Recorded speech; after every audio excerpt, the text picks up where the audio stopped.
Welcome to my channel. This is where we keep reality for real. My name is Gabriel, and today my guest is Esther Sands. Mrs. Sands is a fashion designer. She's a dancer, and she's a cosplayer. Yes. Yes. a lot. And. Yes. He has a bachelor's degree from Ohio State University, that is OSU. And she is the CEO of Amamre. Yes. Yes. You are welcome. Thank you. Thank you for having me on here. Yeah. I mean, I have not been following you for a very long time, actually. But for the short period that I have actually been following you, it's very interesting. Yeah. Very interesting. Is it a good interesting yes, or a bad interesting? Yes, it's good. Yeah, it's good. On Facebook, on Instagram, and also on the website. Mm. Yes. I don't know so much about fashion, those kind of things, and so you're going to help us to know a little bit of fashion and design. But let's start from the beginning. Okay. Yes. The beninging, huh? The total beninging. Yes. Yes. Were you born here in America or in No, Ghana? I was born in Ghana. Okay. Yeah. Went to elementary and middle school in Ghana. Oh, okay. And then came to high school here. Oh, okay. Yeah. Yeah. You came with your parents? My parents were already here. Okay. And myself and my siblings joined them later. Okay. Yeah. So you actually went college and everything was in America here? Yes, high school and... Oh, high school, yeah. Yeah, high school and university was here. Oh, okay. I don't know whether you still have the experience of Ghana. Oh, I do. I'm somebody that has kind of a picture memory, so I really don't forget a lot. But Okay. my siblings will tell you that I forget a lot. No, I remember a lot. Yeah, I remember a lot. I speak Chi, I write Chi, I read Chi. Yeah. Oh, okay. Wow. Where were you staying in Ghana? So I was born in Sampa. Okay, Sampa. We moved to Drobo. That was the western region. No, Brong Ahafo region. Brong Ahafo region. Okay. Yeah. So, yeah, and I stayed in... My parents are from Brekum, Sunyani, Asari area, yeah. So you moved right from Sampa to America? No, so I was born in Sampa and then we moved to Drobo. Drobo. Yeah. Okay. So it was after I finished middle school in Drobo, when I was going to go to high school, which is SS, and then we came here. Oh, okay. Yeah.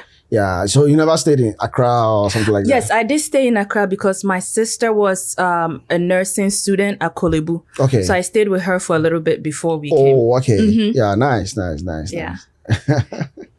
Wow. When you came, I was asking you whether you did fashion design in university, and you said no. No, actually, the fashion design is more self-taught, God and YouTube University. Wow. And some mentors along the way. Yeah. I went to school for civil engineering and art. Okay. Yes. So how fashion design? Well, if you look at it in a certain perspective, they all feed into each other. Okay. Because I was going to go into architecture because I love buildings and structures and how fluidity forms into more like flow and structure mixed together. So engineering is also kind of taking stuff apart, putting stuff together, and all that. So that's how my brain works. Yeah. So I found those things fascinating. I was the kid that would take apart a DVD or a VHS and put it back together. Yeah. Or something like that. But I mean, I don't know many people can move from, I actually know that maybe they are medical doctors that they, one way or the other, left, they stopped as a medical doctor, or maybe they quit the job and go into something else. But it's not many people like that. I mean, you need to be very creative, because I know that fashion design is a little bit capital intensive. Yes. And it is time consuming. It is. You need to have the skill as well. Yeah. And so, because there are many people who the parents have sent them for apprenticeship, and they just can't even sew properly. They can't even design anything, you know. So for somebody to jump from one area to that area and then do it on your own, it's kind of very fascinating. I don't know if that's the best word to use. Well, I see it as a gift from God. For me, it's a gift and a passion. You have to have the passion for it. But I've always been a creative, even when I was little. Yeah, I've always been a creative. I've always loved art, painting. So I do all of that. Like painting, drawing, anything that involves me creating something with my hands, I find fascinating, because it's challenging to my brain to take something that is flat and mold it into something else. Yeah. So like bag design, shoe. My aunt used to sell bags in the market. She used to own a bag shop. And after school, we would go to the market in Ghana. And I used to sit and watch cobblers like put together shoes and people weaving baskets and stuff like that. I remember all of that. Those are like picture memories in my head that I remember. So I didn't know at the time that I had a gift of being an artist. But as I grew up, I realized, I'm more inclined towards creative things. But also I will say I'm blessed with both sides, because I'm somebody that will sit there and do math all day. Yeah. But I'm also somebody that will sit there and sketch and try and figure out how to take things apart and put it back together. Yeah. Fashion design is, you have to be doing it for a while. Yes. And you have to also be very skillful to be able to attract people, you see. It's not an easy profession by any means. I mean, it's literally God and whatever I can do at the time. Yeah. And great support. Sorry, yeah. Okay. Yeah. And having great support, because without that support, it's a lot. Yes. It's a lot. Yes. That is why I am kind of a little bit, because I have seen some of your things on Facebook and your designs, and they are very, very, very nice. Oh, thank you. Yeah, very, very nice. I was like, wow, it's a Ghanaian. Honestly, I didn't believe that we were Ghanaian. That was good. I'm a very proud Ghanaian American. Yes. Yeah, because of the name. Oh, it's because, so my Ghanaian name is Esther Apia. Okay. My dad's last name is Apia. Okay. Yeah. My husband's last name is Sands. Oh, okay. Yeah. But yeah, I do understand that when most people hear my name, they don't associate it with being a Ghanaian. That's true. Yeah. Yes. You could have got a job. I have had a bunch of jobs. Okay. Yeah, I have experiences in a lot of fields. So I've worked in pharmaceutical. I've worked as in administration. I've worked in nonprofit. What else? Dance instructor. A lot of different jobs. Yeah. And finally, you left everything and you concentrate on fashion design. Yeah, seeing where God takes me. So yeah. Yeah. You know why I'm pressing on that thing is because that is a challenge for Africans, especially Ghanaians. Yeah. We are very gifted, but we don't really do so much with our gift. Yes. When we come from Africa and we come to America, it's like, let me get a job, let me pay the bills, and then we leave everything that we can do, and within a short time, we even forget about everything. Well, America is a society that encourages us to work, like spend our whole life working for a paycheck. So it's almost like a system that is set up to put people on paycheck to paycheck. And we come here and see this land as a land of opportunity. So when we come, our mission is to make money. Money is the first priority. Absolutely. So our sleep doesn't matter. Our mental health doesn't matter. Our health doesn't matter. We forget that if our health is affected, then the money we're making is going to go back into our health. So then we go back to making money. But also you have to remember there are responsibilities that in this society requires money to take care of. And if you don't have that, it becomes very difficult to live. So when we come, our mission is to make money and go back home. Most people don't come here with the mindset of staying here forever. Absolutely. They want to build something back home. So even if it's to put that passion, that gift on hold, we do. But the problem is we forget that we have that because we stifle it, and then we forget that part, and then we just let it go instead of following that. I want to ask you. Okay. I don't know how long you've been in America, but... probably like 15, 16 Yes. Okay. 15, 16. But within a 15 or 16 years, you could have been doing, maybe working in a job, working for somebody or something like that. But one way or the other, you found out that no, I have to use my gift. I have to put my talent. Yeah. You also said something that you support. Yes. It's the support system is the biggest part. I mean, God first, but if you don't have that support, it's going to be hard. If I didn't have the support that I have, I wouldn't be able to do this full time for now. Okay. For me, I do get bored very easily, not in a bad sense. Like I need to be doing, how my brain works is I need to be doing 5 things at the same time. Okay. Otherwise, I get burnt out. Yeah. On one thing, just focusing on one thing. So that support system that I have gives me the opportunity and the blessing to be able to do this. Okay. For now. My parents, my siblings, my sisters are amazing. My brothers are amazing. My husband, he's amazing. Yeah. So yeah, having that support system does help a lot. Yeah. They're the ones that are like, yeah, you can't quit when I want to quit. They're like, you got this far.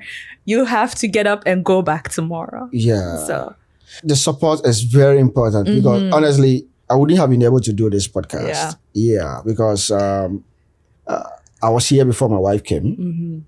And even though I wanted to do something, I couldn't. The responsibility. You understand? And until my wife came. Yeah. You are married as well. Yes. But there are so many people who are married. They're Africans. They are gifted from Africa. They come here. They have the support system. They may say that they don't have the support system, but they have. Because your husband is there, your wife is there. Well, if they don't have the support system, they could have a husband or a wife. Yes. But as my sister Jasmine was on here said, a godly marriage and having a good marriage is what will help. If you have somebody that you can have a spouse. Yeah. But that doesn't mean they would be your support system. So that creates a lot. So, so maybe your husband is not supportive, or maybe your wife is not supportive. Maybe that's what you're saying. Yeah. Like if you're living with somebody that is supposed to be your partner in crime, partner in everything, but they are not a partner. Yeah. Then how are you both going to flourish or prosper? Yeah. So that's the issue. Yeah. So they can. And also there are people that could have support outside of just family. I have support that are not blood family, but have become family. Yeah. So that also can happen. Okay. Yeah. Why Amamre? So I'm a very nostalgic person. Yeah.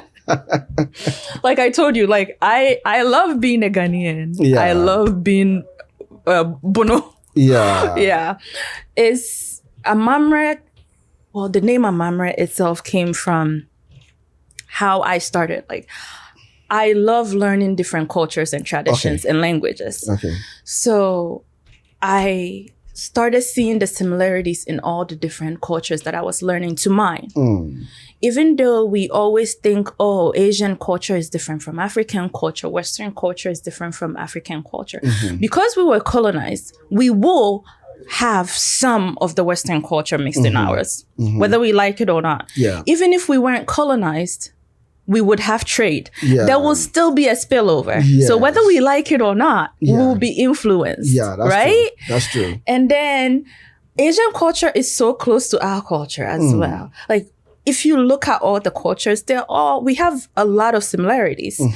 So I design with that in mind. Part of my design is having that in mind and taking inspiration from different cultures. Okay.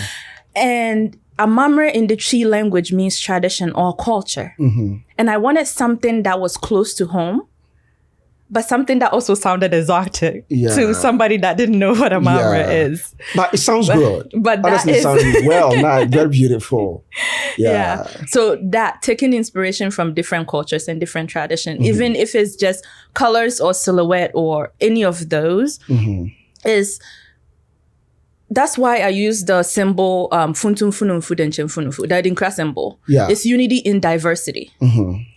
Diversity is what makes us who we are. That's what makes us unique. So why not embrace it?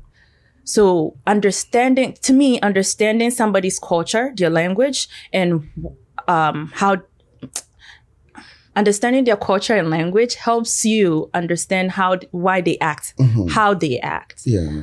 And those experiences kind of help us be more empathic towards different people. Yeah.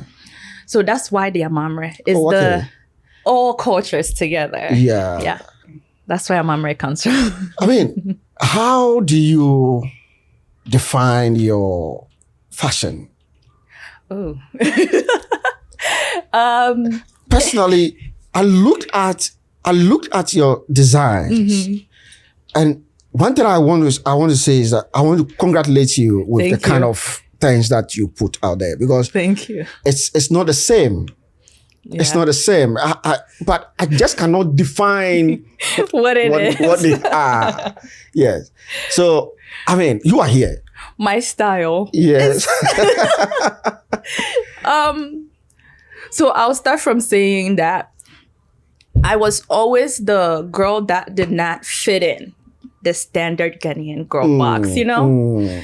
And I didn't want to, like, at first I thought I wanted to fit in, but I realized I really don't. And I don't like having the same stuff that everybody else has. Absolutely. Yeah. So I design for the person that wants something that is unique to them, but also tells their story. Yeah. So I design with stories in mind.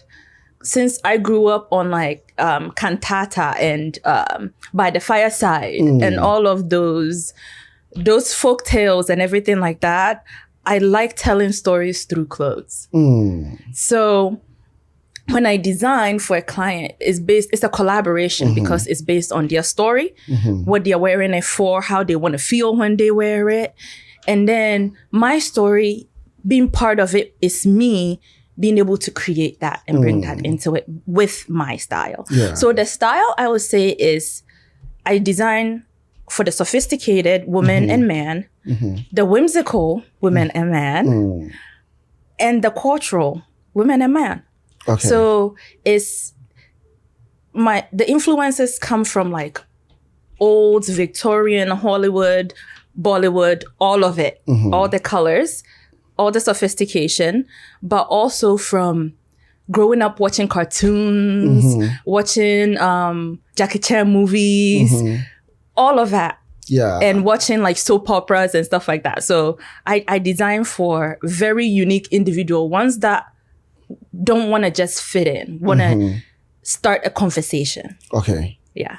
Those are the people that I design for. Okay. Yeah.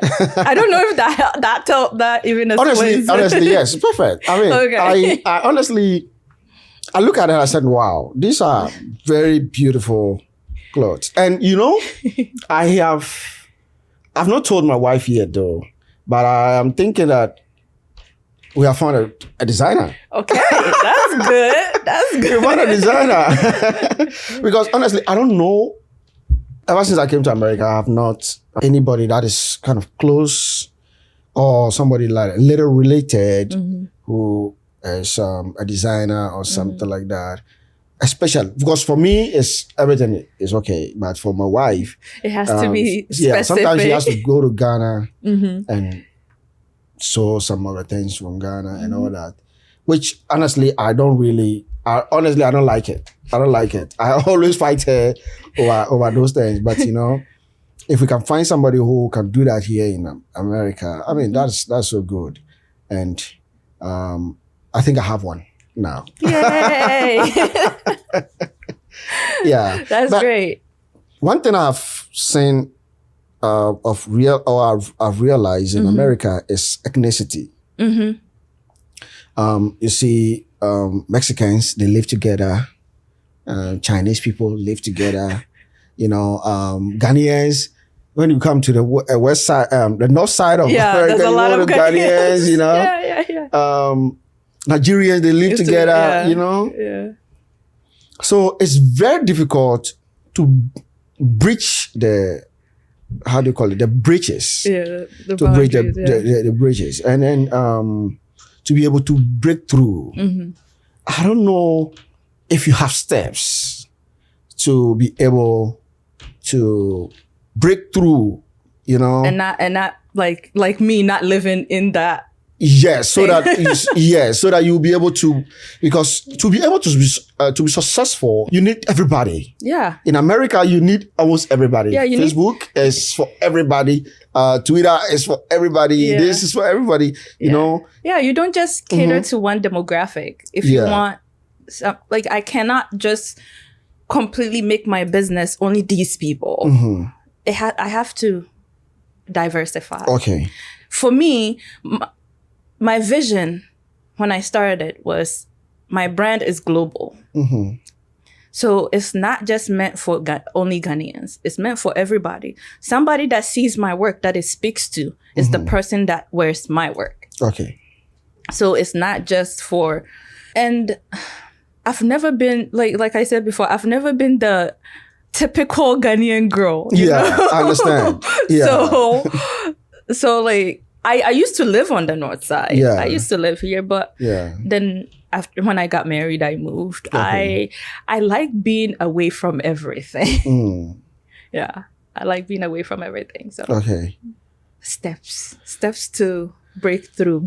How? To be, like I was saying something about Kanye West. He is, I think, we consider him as a fashion designer, right? Yeah, he designs too. Yes, and some of his clothes, and it's global. It doesn't matter whether this is a Ghanaian or this African or everything. Louis Vuitton. Is that how they say? They said there's a way of saying it. Hey, we can say it any way we want. Somebody said Louis Vuitton, so hey, whichever way. Whatever they produce is for everybody, like global. So that is why I wanted to know from you if there is a step of, because I know that maybe you are doing that already, but I just wanted to hear from you whether you are, or how you are doing it, so that you'll be able to be accepted by a sundry.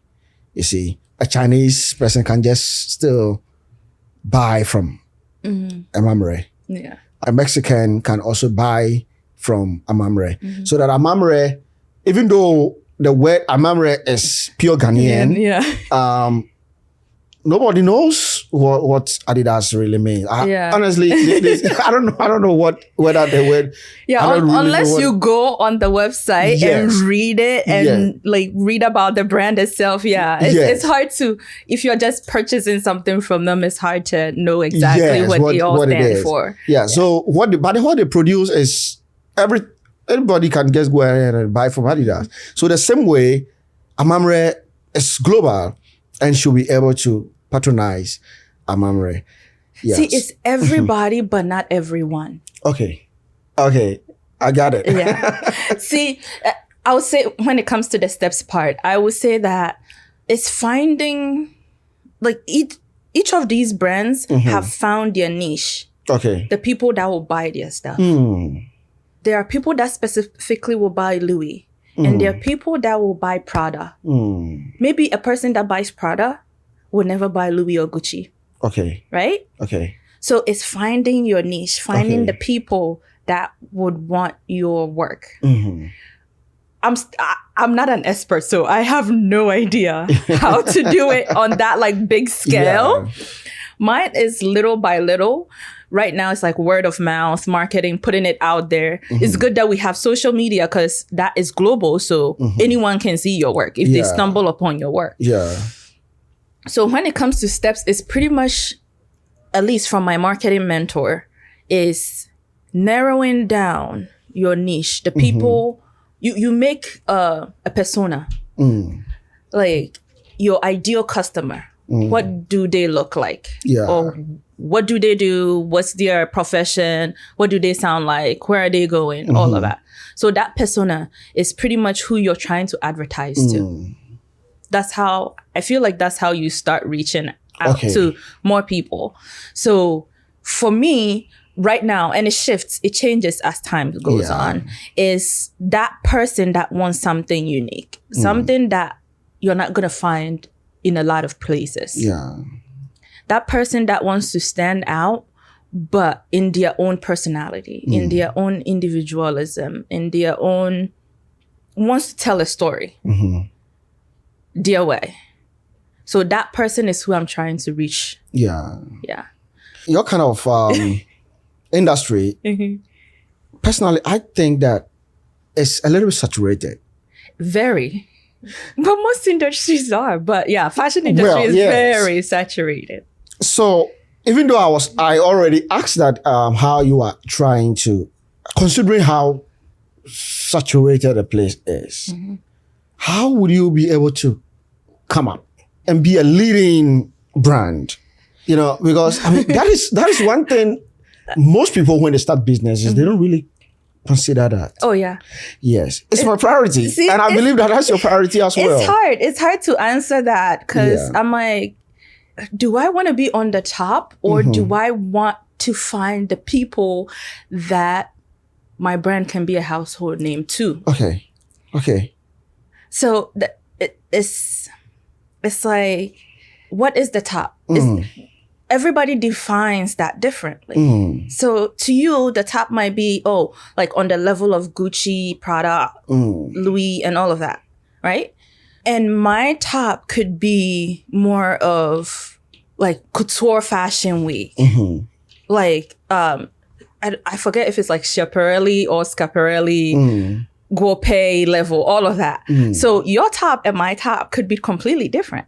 Yeah. So mostly for me, it's prayer and trying to make my craft as pristine as possible. So when you see my work, you're like, this is Esther's work. Yeah.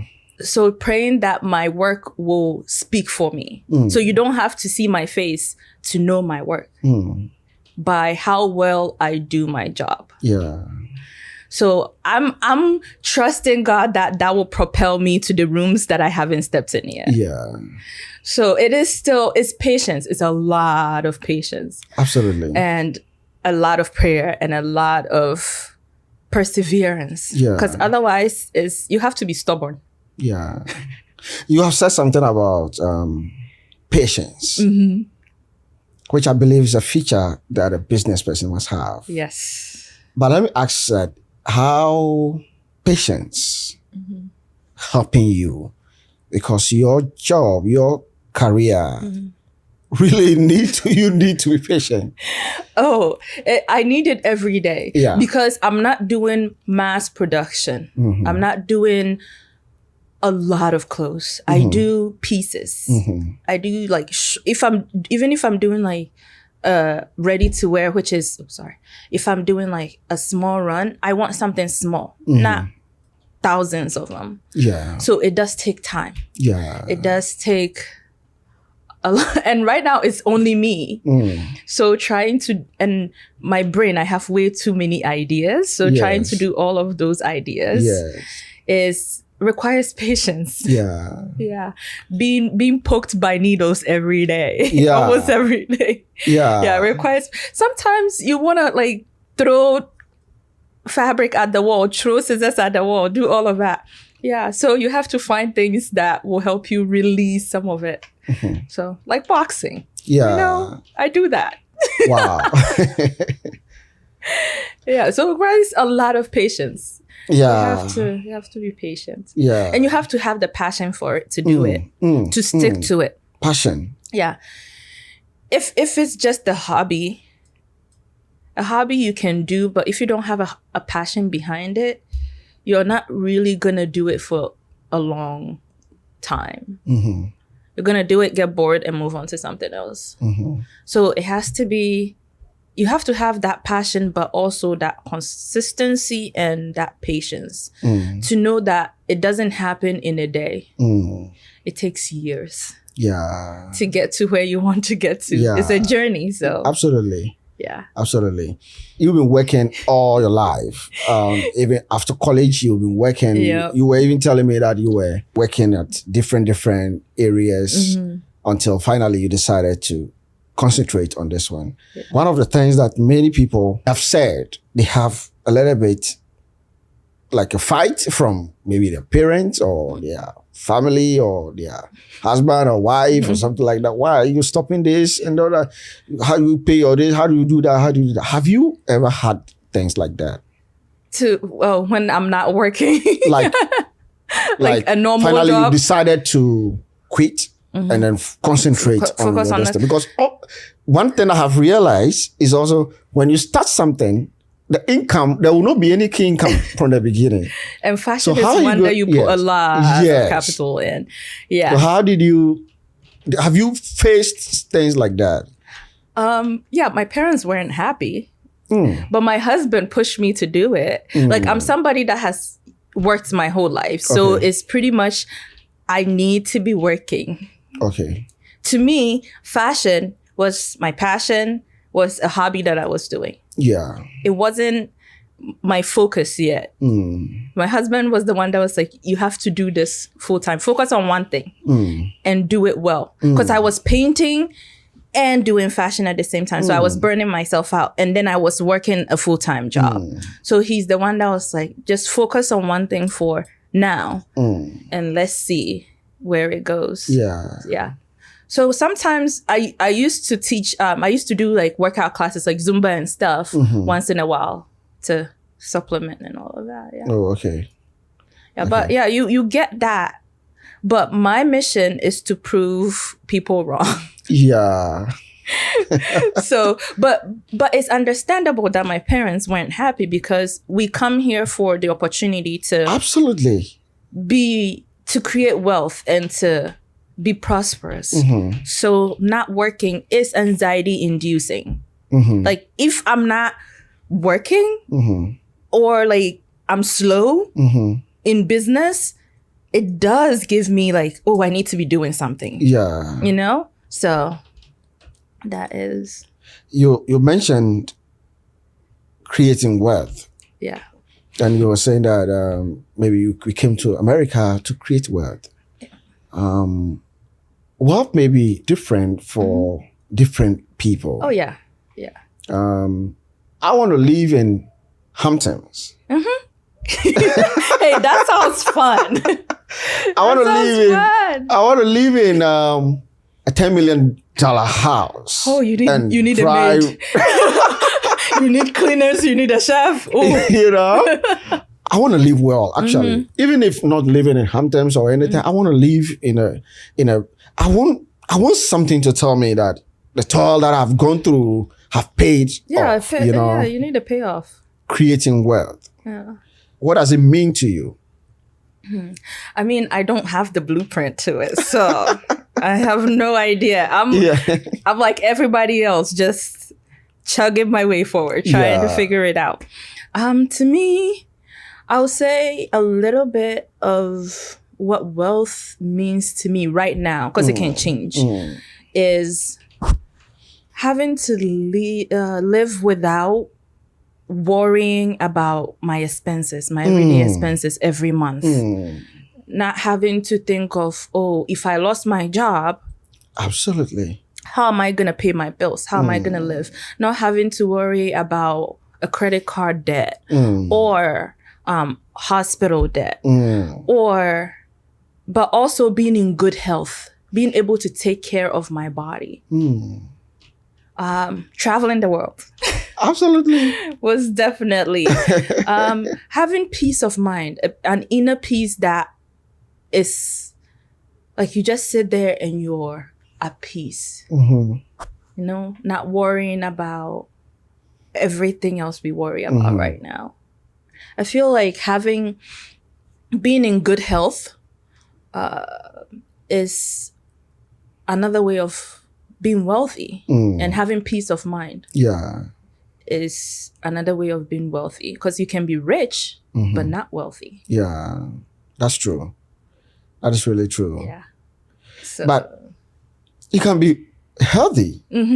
But if you don't have money, I used to be healthy until I got sick, actually. But I've never been sick in my life until I got sick. And even when I was not sick, I was not rich. Did you have peace of mind? That is one thing I have not really considered. You worried about stuff. I was worried about stuff. Exactly. Like, how am I going to pay this? How am I going to do this? How am I going to do that? You know, every time that is, and sometimes you are tired. Exactly. But that is why we even have to go to work. Exactly. So that's why I'm saying peace of mind is a way of being wealthy. Because being at peace and not having to worry about, even if not just money, not having to worry about being sick, waking up and being sick. Yeah. Or worry about how do I get from point A to point B? How do I eat? How do I do that? They are all wealth. It's just we focus so much on the monetary aspect that we forget the main things. So that's, Wow. Yeah, being at peace is a big thing. Absolutely. Yeah. Absolutely. You were a speaker at OSU Fashion Retail Studies. Yeah. So when I saw that, I thought that maybe you have actually studied fashion design. Oh, no. But for a person to become a speaker at OSU Retail Fashion and Retail yes. It means that they have recognized that you have done something good. I think. Yes, that is it. I think so. Yeah. How was it? It was fun. Yeah. It was one of my first speaking engagements. It was really fun to hear from students and also be able to actually speak to the topics that we're talking about. Yeah, it was fun. It was insightful. Because I started speaking, I was like, oh, I actually know something. Yeah. Yeah, it was an honor. It was an honor to be able to... Can you share with us some of the topics that you really touched on? I think one of the questions, and I'm paraphrasing, was how do you continue? And I'm paraphrasing because I don't remember it word for word, but how do you, in the fashion industry, how do you go through everything you're going through, the ups and downs, without quitting? Okay. Yeah. That was one of the questions. Yeah. And my answer was similar to what I gave you. It's God. Yeah. A lot of grit and just pushing forward, and stubbornness. Yeah. And the stubbornness not to quit. Because it's easy to quit. Oh, it's easy to quit, but it's hard to keep going. Yeah. And I refuse to quit. unless God is like, this is not your path anymore, you're going here, I refuse to quit. Yeah. I'll quit like in the day, in the moment, because I'm frustrated with what I'm working on. Yeah. But I'll come back. Yeah. And it's a prayer, and then I move forward. So currently, how is the clientele like? How is it like currently? So right now, I'm still trying to build clientele. I have some clients that I'm blessed that they keep coming back to me and keep recommending their friends to come back to me. Right now, I do with the luxury side of my brand, I do more of individual pieces for clients. So those are big money spending. So unless it's a special occasion, most people don't spend that much on like a piece. Yeah. So I'm blessed to have those clients that keep coming back. And those clients also not only come back for just big pieces, but also for alterations.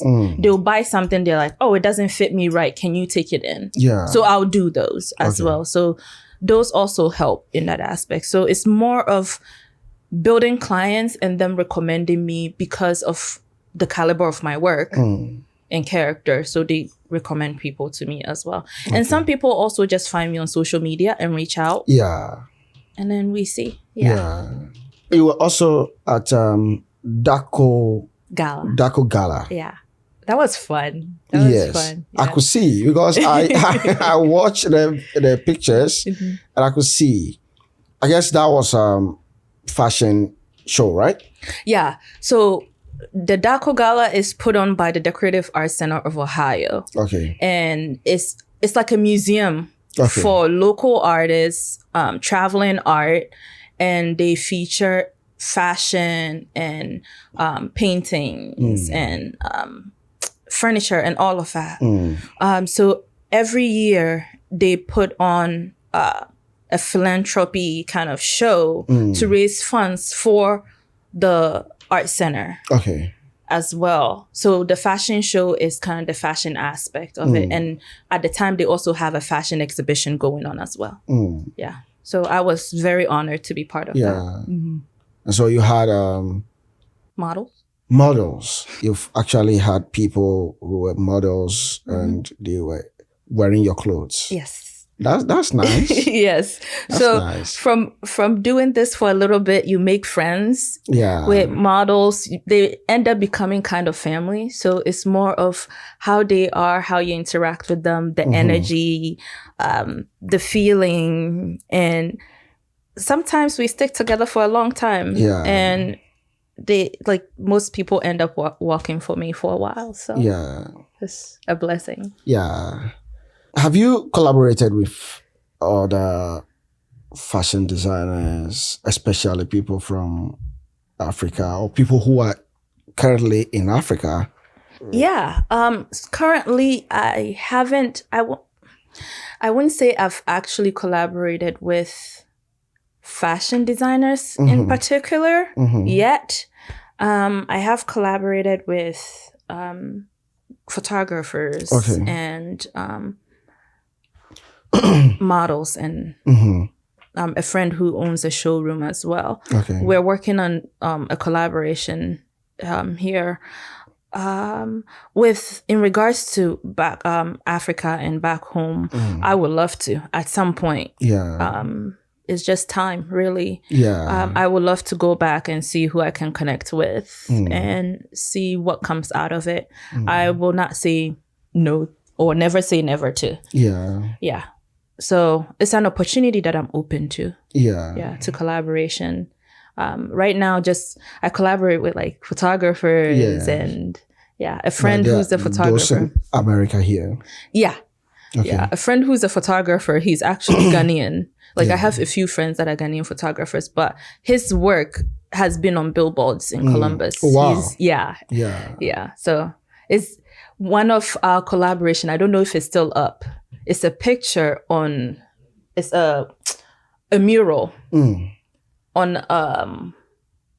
a building downtown. Wow. It's on.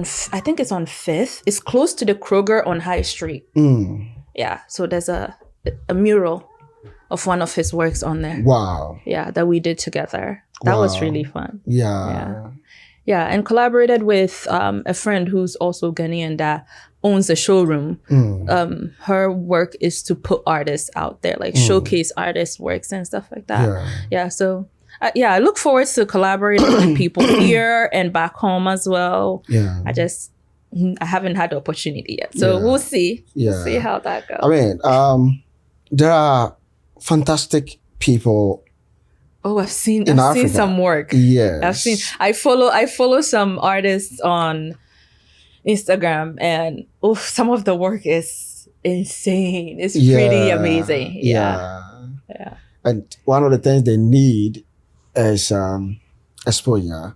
And something I never really pay attention whilst I was in Africa is collaboration. I thought that everything is you. Well, we are made to think that way. Yes. So yes. Until I came to America and I realized, no, you can't build anything alone. Yeah, without the help of others. You need others. people. Yeah. Yeah. Yeah. We need people, but we forget that. Maybe because is it because we don't trust people? Or trustworthiness? It is a big part. Trust is a big part of. Sometimes we do lack loyalty and that trust, and it's because of past experiences. So we do have that trust issues of, I'll bring somebody into my business, either they come steal my clients or my ideas, or try to do steal those and then do it at like a cheaper cost and not at the level of work. Or the person will just sabotage you. They won't even like steal stuff. They will just sabotage you and destroy you. So people have experienced that, and people watch other people experience that, and then they become guarded of, I need to be very careful. And that's where like it comes in of having discernment and listening to the Holy Spirit and trying to like move through, because we are all moving through this world a little bit blind. So so it's hard. It's hard to collaborate when that's what you've seen or experienced. It's hard to collaborate without thinking everybody has an ulterior motive. There's this question I wanted to ask. I don't know, maybe it's going to be funny to you, but and that is in the fashion field. I mean, you are educated. Am I though? Am I? I mean, if you have, I mean, if you, I consider a learned or somebody educated. I mean, after first degree is good enough. Okay, yay! I am educated. I'm very. It's good enough. Yeah, I mean, it's good enough because the best is masters, and then. I mean, there is PhD. PhD. PhD is mostly I just want to be called like a doctor. For people who are researchers and stuff like that. Researchers or something like that. Yeah, but for if you want to do something on your own, I mean, first degree is good enough. But I do consider people that don't have a degree to also be learned. Yes. It depends on the person. Maybe they didn't go the traditional route. Yes. And went the apprenticeship route. Yes. So they could be also learned. I understand. Yes. Yes. That is really true. That's really true. And that is why I'm asking this question. There are people who have not even gone high school and they go into seamstressing or something like I don't know how they call it, seamstressing or something like tailoring or something like that, and they learn apprenticeship. Would you consider those people as fashion designers? This is a controversial question. Yeah. I guess it depends on our definition of what a fashion designer is. Okay. Hold on, let's Google it. Hold on. No, I want to read the dictionary definition of what a fashion designer is, and then maybe you have time. let's see, definition. Okay, so according to, let's see, Wikipedia. Okay. Fashion design is the art of applying design aesthetics, clothing construction, and natural beauty to clothing and its accessories. So it's not just tailoring. Okay. So fashion design is taking inspiration from different things, using it to create original pieces. Let me see here. One of the definitions was something about original pieces. It said, fashion designers create original clothing, accessories, and footwear. So to me, a fashion designer doesn't just do tailoring or sketching or any of that. They do all of it. Coming up with new ideas, applying those ideas, and creating new pieces. You can tailor really well, but maybe you can't come up with designs. Exactly. And then we come to, what if the person can come up with designs but can't? So that's where the whole, like, it becomes controversial. It becomes it's hard to define. So they could be a seamstress, but they could not be a designer. But a designer can also be a seamstress and a tailor. But not all tailors or seamstresses are designers.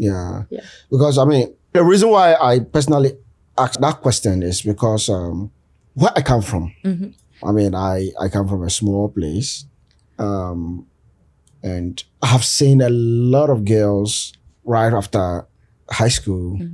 They don't go to school anymore, especially girls. The girl child. They go, they move into seamstressing and to learn and all that. Most of them are not even gifted in that. They some of them are not. Some of the things they sew after 3 years or 4 years, what they sew, you cannot even wear them. Well, it's the mindset of a girl child is supposed to be either in the kitchen or be learning trade. Maybe they are not gifted in that aspect. That area, maybe their mind is more medical or like something different. But our culture, the old culture, does not allow it. So then you get stuck. And then you're doing something that you're not good at. And you're frustrated at. That is true. That is true. So how can somebody find you? Social media. Okay. Facebook, Esther Sands. Instagram, Ghana Girl Cosplay and Amamre brand. LinkedIn, Esther Sands. Where else? Social media. But you have a website as well. A website, yes. www.amamre.com. Yes. So anybody can reach you, and then and do you sew right away? I do anything from men's suits, women's suits, bridal, birthday, prom. I normally say anything you can think of, I probably can create. Is I do costumes. I've done costumes with local theaters. That's something I nearly skipped. And that is cosplay. Oh, yeah. I have fun with those. You know, I saw the cosplay.